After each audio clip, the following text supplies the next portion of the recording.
మిత్రులారా, మన దేశంలో బంగ్లాదేశ్కు చెందినటువంటి వాళ్ళు అలాగే మయన్మార్కు చెందినటువంటి వాళ్ళు అక్రమ వలసదారులంతా కూడా లక్షల మంది కాదు కోటికి మంది పైగా ఉన్నారని చెప్పేసి మనం ప్రతిరోజు కూడా మాట్లాడుకుంటున్నాం. ఈ క్రమంలో మన భారత భద్రతా దళాలు మరో భారీ ఉగ్రవాద కుట్రనైతే ముందే పసిగట్టి భగ్నం చేసినాయి. ఢిల్లీ పోలీసుల స్పెషల్ సెల్ టీము తమిళనాడులో మెరుపు దాడులు చేసి 6 అనుమానిత ఉగ్రవాదులను అయితే అరెస్ట్ చేసింది. వీళ్ళంతా కూడా బంగ్లాదేశ్కు చెందినటువంటి వాళ్ళుగా పోలీసులు అయితే గుర్తించినారు. అంతా కూడా బంగ్లాదేశ్లోనేనంట.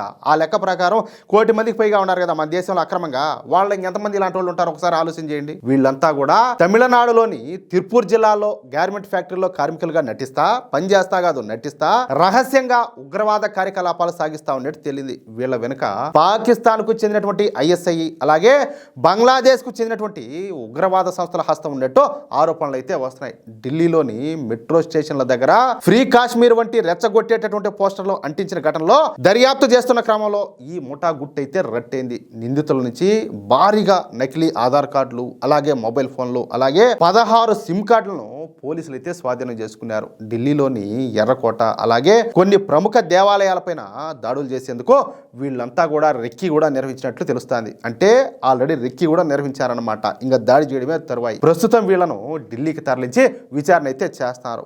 దేశ రక్షణ కోసం మన పోలీసులు చేసినటువంటి ఈ ఆపరేషన్ చెప్పాలంటే అభినందనీయం. నిజంగా మన టైం చాలా బాగున్నది. సమయానికి గనక వీళ్ళని పట్టుకోకుండా ఉంటే ఇంకా ఎంత దారుణం జరిగిందో ఒకసారి మీరే ఊహించుకోండి.